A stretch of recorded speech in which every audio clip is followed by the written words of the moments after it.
So my intention with this talk, since it's a panel, is that the three of us will talk for 10 minutes. I'm setting a timer, and that'll take up about half an hour, and then we'll do whatever happens after that. I think it's another 10 or 15 minutes. If we have questions or we have more things to say, we can do that. So I'm going to start now. And so the last time I spoke here was before the election, and I was talking about Chiron conjunct the South Node and the collective shadow, this being, to me, symbols of the need to embrace the collective shadow, which had been showing up in ways that are not, weren't a lot of fun. And I was pretty shocked by the election results. Since that time, more information and insights have come into my life about what the heck is going on, which actually have me long-term, not short-term, pretty optimistic. And I would put what's happened in a strange way actually as a sign of success, even though it's not what I previously considered success. And what I mean by this is a turning point. One of the people that I've been paying a lot of attention to for the last few years has called what's happening now the end of the old paradigm. And I feel it. I feel a quickening inside. Many people I've talked to feel this quickening inside. It's like things have gotten so extreme and so crazy, I can barely, it's like I've stumbled into some alternative planet or something. And one of the pieces I've gotten, which I find the most important, is it is no longer about being against things, but it's about standing up and being for what one is for, what one feels their soul calling, intention, purpose, despite obstacles, despite the outcome. Because we are stepping up in consciousness here on this planet. We're moving into, this is the birth of a whole new way of feeling, seeing, knowing. I'm looking at it as almost the descent of the soul into our consciousness, or other way of looking at it is the ascent of the ego personality into a deeper conscious realization of our soul nature. And that this reality is nothing like what we have experienced it like, and what the majority of people at this point in time still seem to believe are living. Almost like this is a movie, and that doesn't mean it's entertainment, but it's a movie, and we have been taking it seriously, which is good to take it seriously, but it's out of perspective. So we have a long-term knowing, reality as souls of where we're going. A lot of people that would be attracted to EA and this perspective of looking at things really were born, incarnated, with a life purpose of helping to ground and bring in this new consciousness, this new awareness.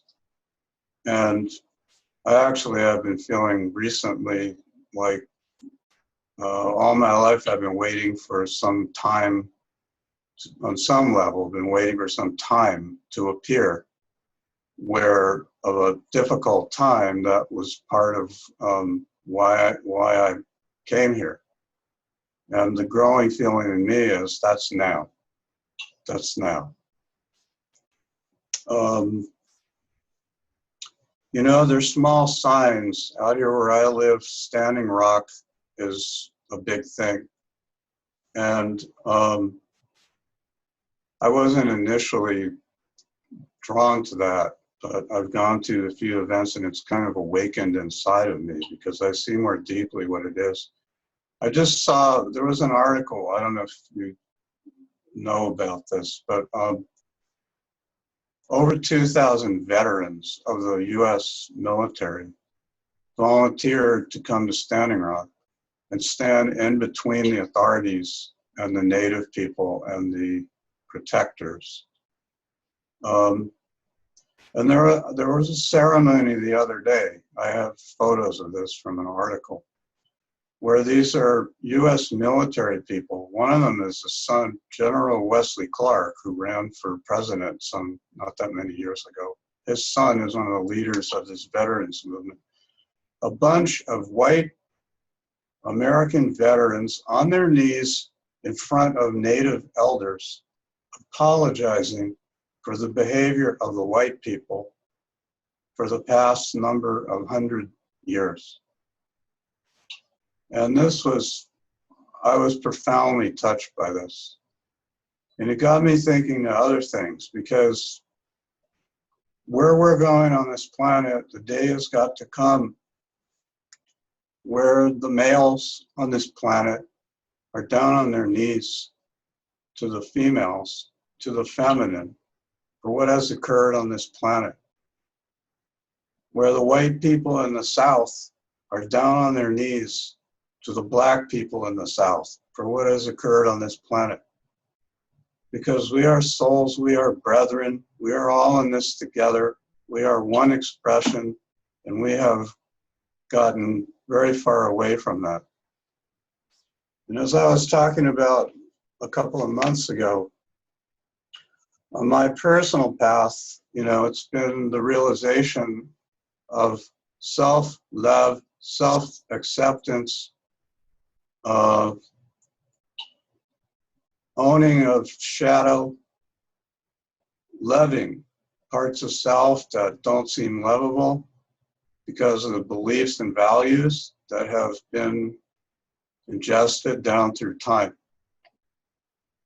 And that's an ongoing process. And I can say, you know, I'm in that process. I don't know how far along, probably not too far, but it's changed my life, it's changing my life. And as a result of that, that's really what I have to speak about now and every day. That's why you know, Linda has been asking me to come back, and I said, I'm not going to come back until I have a topic. And I hadn't really planned to be here, but she asked me if I wanted to be on this panel, and I said, well, I will if I can talk about this, that, and the other thing, which is whatever we're calling this. I made it clear it was like 2017 Soul Journey Part 1, I think, because it's just the beginning of the discussion. There's a lot to say, because all the other stuff, the past, what we have known, on a certain level, that's over. And the extreme rise of reaction, resistance, hatred, all these things out of the shadow that we are seeing, to me is the resistance to the fact that it's over. It's dying. It's over. I'm not saying I live in this state all the time. I don't. But I'm experiencing it more and more. And I know that that's where we're going. And those of us that are called, feel called lifelong, and at this time, we're setting the foundation, and there's millions of us. We're setting the foundation and the bedrock of where this planet is going. It may take 500 years, it may take 1,000 years. It may be a lot of hardships experienced by a lot of people, but that's where we're going. And it's about sinking into that space, reaffirming that space in self-nurture, and taking the time every day for me to connect with those parts of myself when I get down, when I get angry, when I get depressed, to know that's what's going on. And so that's why I wanted to have this panel. I haven't spoken to Tashi or Pat about what they're going to talk about, and that's fine. You know, I want to inspire here a really open heart discussion. This is what I call applied astrology. I have 2 seconds. which one of you wants to talk?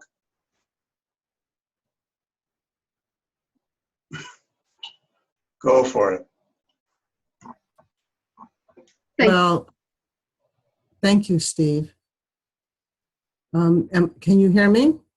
Yes. Good.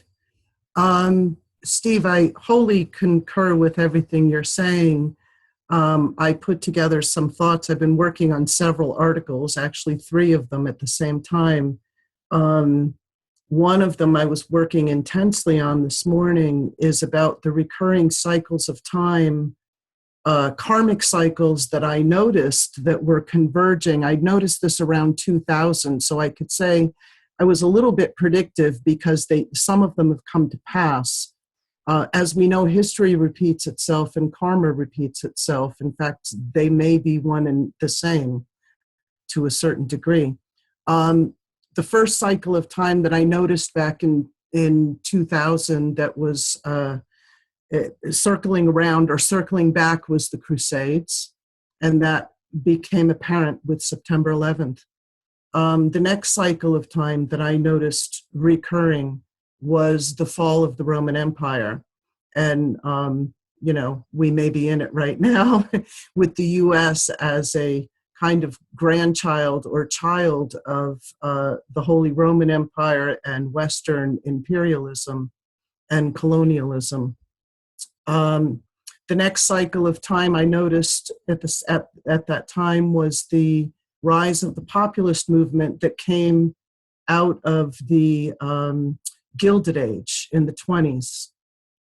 And then Jeffrey himself talked about Obama as being the reincarnation of Lincoln. Either that's literal or not. Either way you take it, the resurgence and return back to the Civil War era. So there's a lot of astrology to back that up, but I just ask you to contemplate that because I think that this time those 4 cycles are converging, and the U.S. is the standard bearer for that, the one who is either pushing that evolution forward or being crushed under the weight of it. So certainly where we are now is a wake-up call. You know, I was contemplating the generations, the Pluto Leos. Interesting, we had a Pluto Virgo in power, and now we're back to a Pluto Leo. It's been a long time we've been under the guidance of consensus or sub-consensus state Pluto Leos, unfortunately. Let's hope that with the Pluto trine to the Pluto Virgo generation, we'll see more of that coming into power. The Pluto Libras are now experiencing their square, so there's a wake-up call there. And the Pluto Scorpios, well, I guess they just feel they came in screwed anyway. So came in with their Armageddon consciousness, and well, now they're getting what they brought with them. I mean, the poor kids. So yes, definitely a wake-up call. We're clearly in a time of a wake-up call. And I was pondering on the topic of 2017. I went ahead and I looked at the transits. You know, there's been so much with the Pluto-Uranus squares, with Saturn-Neptune. Next year is actually, as far as the outer planets are concerned, relatively calm. There's actually some supporting aspects coming in. But what we are building up to, as we know, is the Pluto return in the U.S. chart, but also the 2020 chart, which is the new Saturn-Pluto cycle that will be starting. And I'd ask you to look at that chart. In fact, I can give you, if I could share my screen, I could show it to you. But I had it on January 12th. I wanted the exact minute, second. So January 12th, 2020, look at the chart. It's actually quite amazing. I'm not going to get into that now. So concurring with what Steve was saying, you know, I wrote a while ago when Pluto and Saturn were in mutual reception, that's when Saturn was transiting Scorpio, that is the time to do shadow work. Well, we have a similar resonance here, and we've had the drumbeat of Pluto and Capricorn all along, right? So yes, meaning the archetype, think Pluto and Capricorn is like Pluto and Saturn meeting. So we have that drumbeat going all along. So yes, my questions then, or the questions that we would ask ourselves during this time would be, because if you, rather than be crushed by what's going on, we need to conspire with our evolution. So my questions would be, how actively are you deconstructing your reality? How actively are you allowing that process of deconditioning to happen? How actively are you engaging in active shadow work? Embracing, first thing, revealing, and then second, embracing the disowned parts of your own psyche, you know, the darker parts of yourself that you don't want to admit. I'm working on another article on the strategies of how to apply shadow work. But,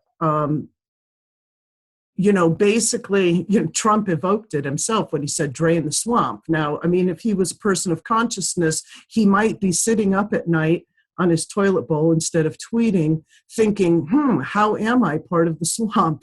But clearly that's not his consciousness. But people of consciousness, those are the kinds of questions we ask ourselves specifically in times like this, and specifically when we're highly triggered. And that's just the tip of the iceberg of how to engage with your shadow. I was thinking of some strategies. What do we do during this time? How do we hold that light aloft? How do we nurture ourselves? How do we support each other? So a few things came to me. The first is develop a fierce intelligence.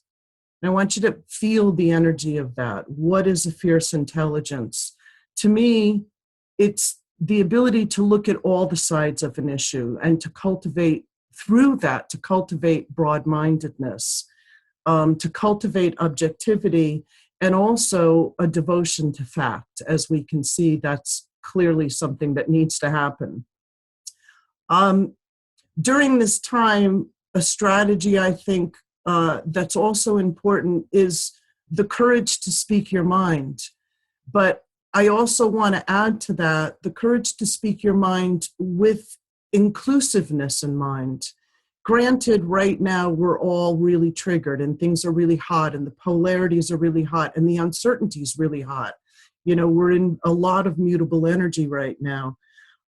So things are inflamed, and that's okay. Be gentle with yourself and recognize that's okay. But eventually, my feeling is that if compassion is a central part of your moral compass, let's say, or your moral center, then, eventually the pendulum will swing back to the center, and that you'll find ways to communicate your frustration, your desire for change, your vision in ways that embrace and don't polarize. I was thinking of Martin Luther King's speech, I Have a Dream, in which he eloquently captured that, because he called out the darkness in that speech, and he didn't shy away from calling it out. But he also said, and I wrote it down, and I quote some of his words, there must be something I say to my people who stand on the warm threshold, which leads into the palace of justice. In the process of gaining our rightful place, we must not be guilty of wrongful deeds. Let us not seek to satisfy our thirst for freedom by drinking from the cup of bitterness and hatred. We must forever conduct our struggle on the high plane of dignity and discipline. We must not allow our creative protest to degenerate into physical violence. Again and again, we must rise to the majestic heights of meeting physical force with soul force. Well, he said it all. So my point about this time and the way that we communicate our message is exactly that. Don't shy away from calling out what you see, but at the same time, you know, the torch of inspiration needs to be carried. It needs to be lit within people.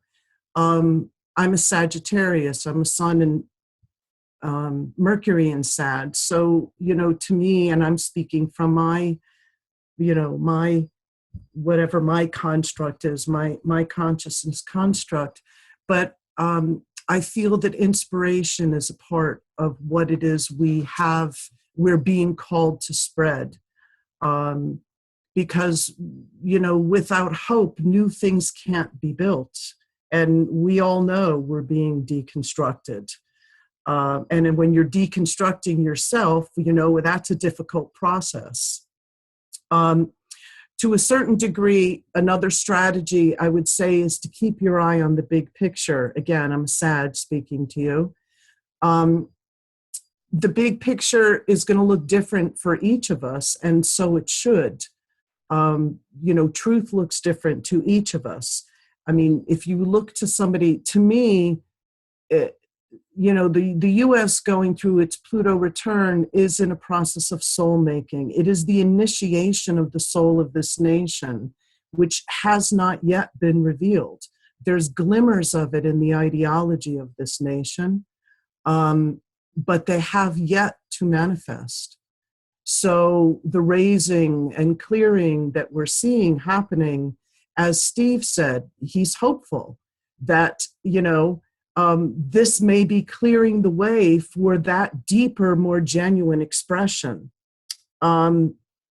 Just like our nation is going through that, we are part of that process. So we are in an intensified soul-making process too.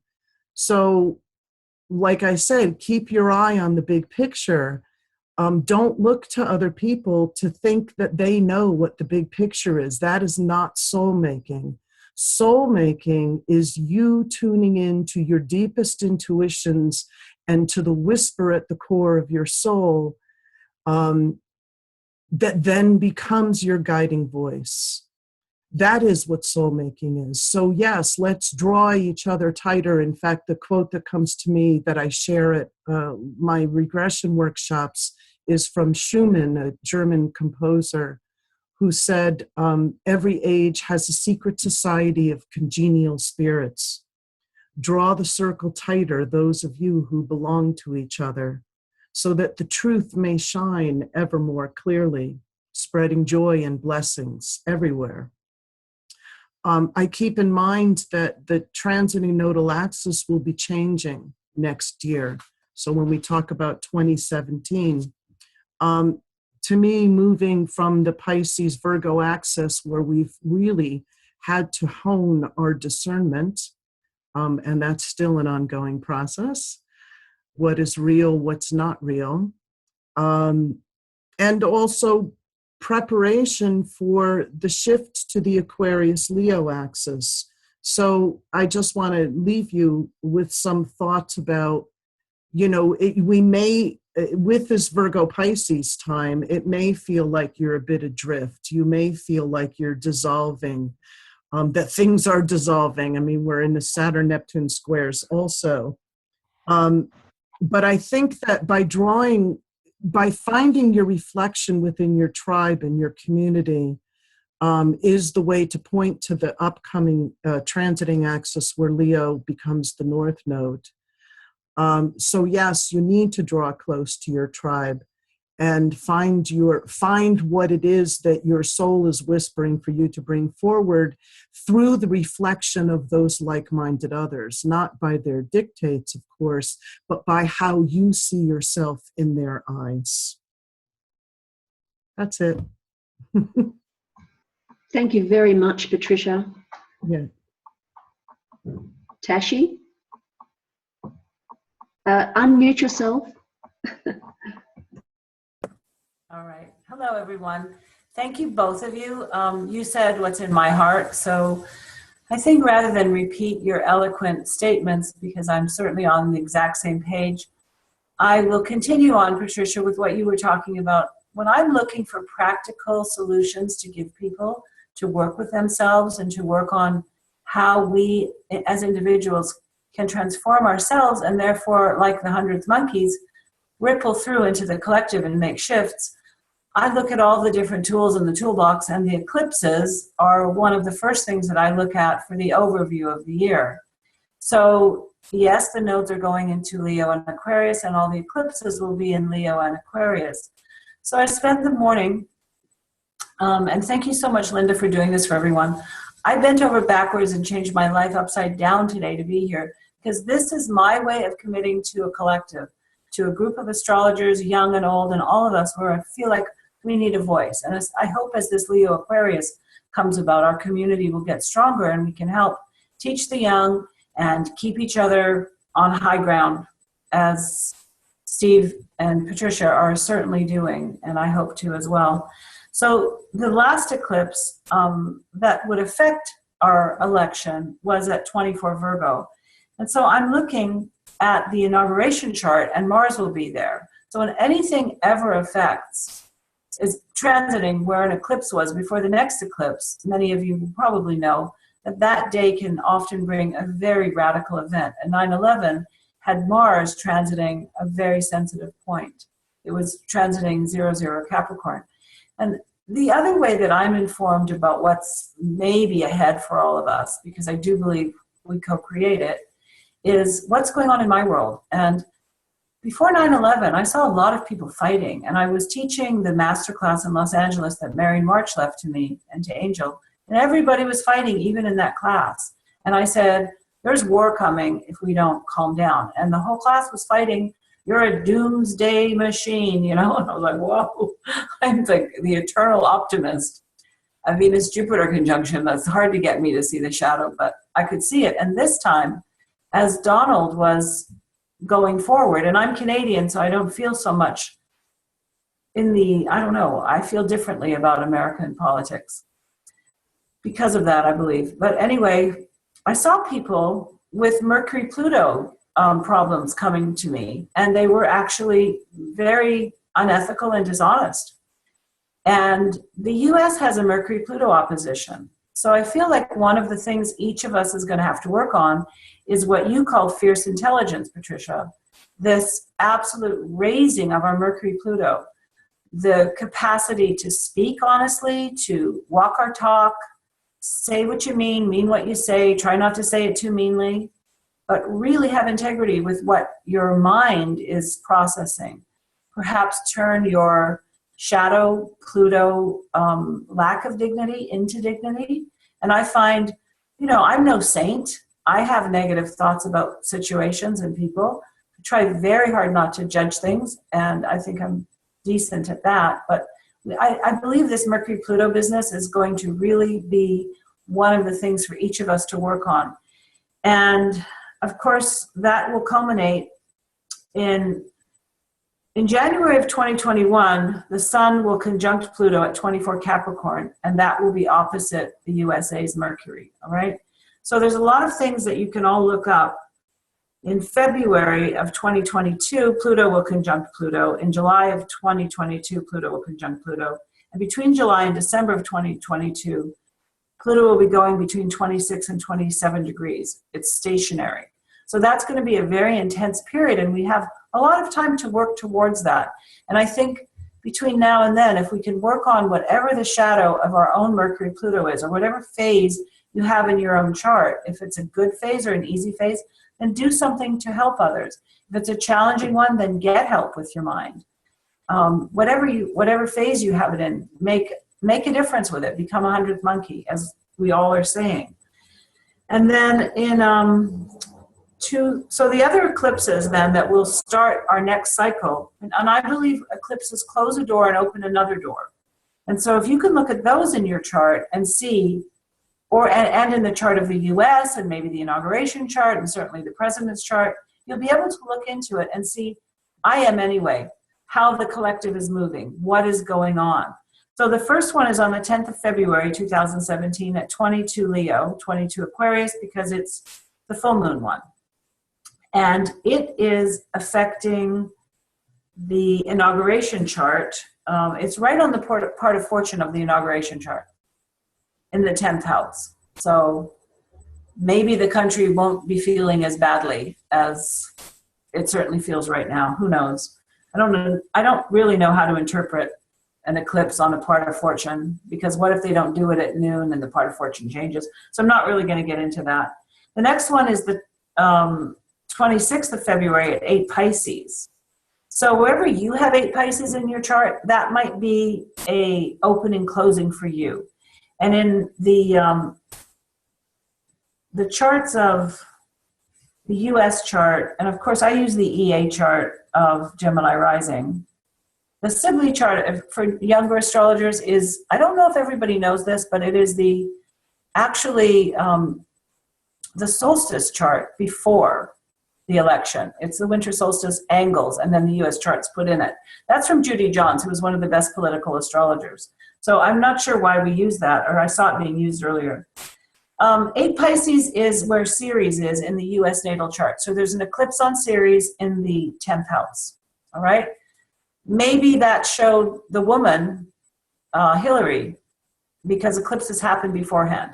You can make up your own mind, but you can work on Ceres as a collective energy, and you can work on 8 Pisces in your chart. There's an eclipse there. And then, so there's one more Pisces. And then Aquarius, Aquarius 15 Leo is on the 17th of August.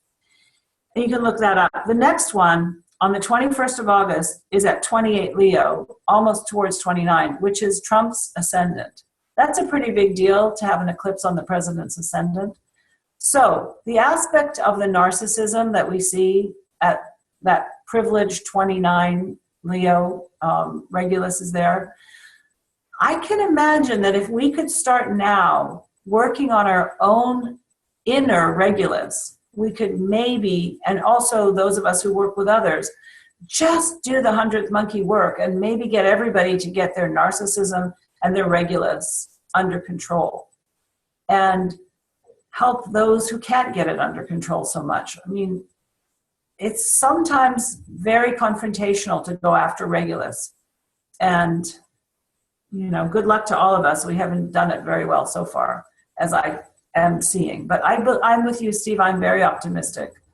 I feel very optimistic that we are in the Shambhala warrior lineup of getting our soul work. And this is time to actually be mature enough and have this dignity that Capricorn, it's one of its best qualities is dignity and warmth and compassion and desire to help lead people out of the shadow. And certainly we've all been gifted with so much, just this incredible EA knowledge of how to help others.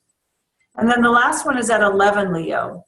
And all of these in the USA chart are in the 4th house.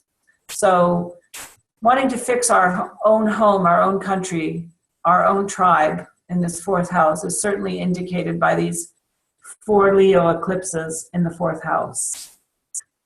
And then, let's see, what else did I prepare?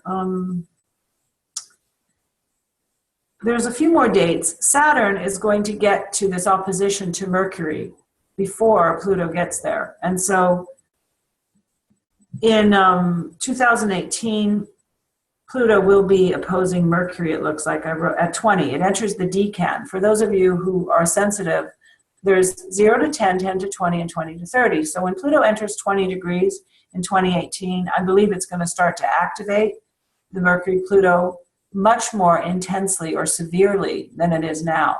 So those of us who are the light workers have a chance to start working with Mercury-Pluto energies before that time. And so what that means to me, I had a transit of Pluto opposing my Mercury, and it was one of the hardest transits of my life and one of the best.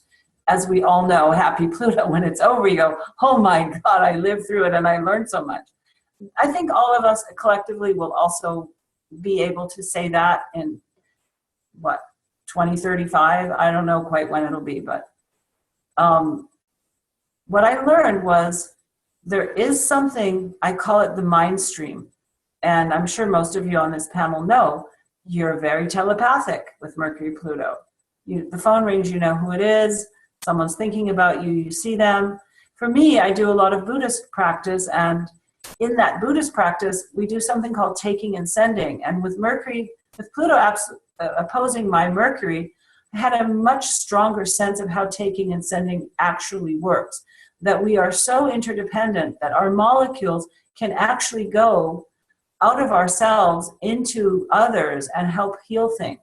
And that was what Mercury Pluto did to me. I know it sounds far-fetched if you've never experienced it, but it's very normal once you get used to it. And it was a complete shift of consciousness for me.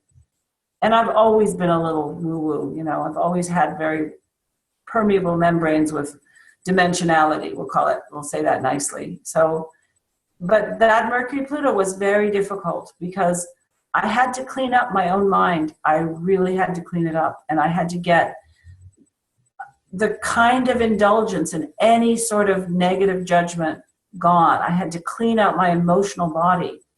And it was a Gemini Aquarius, you know, houses, Gemini Mercury, so Pluto was in Sag. So I don't think it was quite as difficult as this Cancer Capricorn is going to be because of the emotional component of Cancer. And so for all of us to really, and Steve, you were so helpful with me when I was writing about Jane Goodall. Steve is such a brilliant EA astrologer, and I'm so grateful to your contribution. I hope you'll come here and teach us all, because I'm learning, you know, and I know a lot of astrology and I'm learning. So we're all learning so much. Is that this emotional component to be self-sufficient and to be so grounded in your own being that you can affect the collective. And in my words are that you can co-create with God, Goddess, all that is. You can. I believe you can.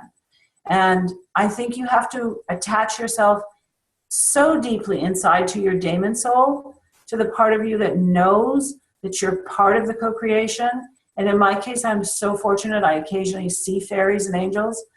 And that makes it kind of easy, you know, to know that there's a multiverse out there and I can see them. Yeah, time to go? Yes, we only have a few seconds left, so I'd like to say thank you to our panelists today and invite you to the next meeting where we can continue this discussion. So see you all soon. Thank you. I shouldn't talk. I have to go.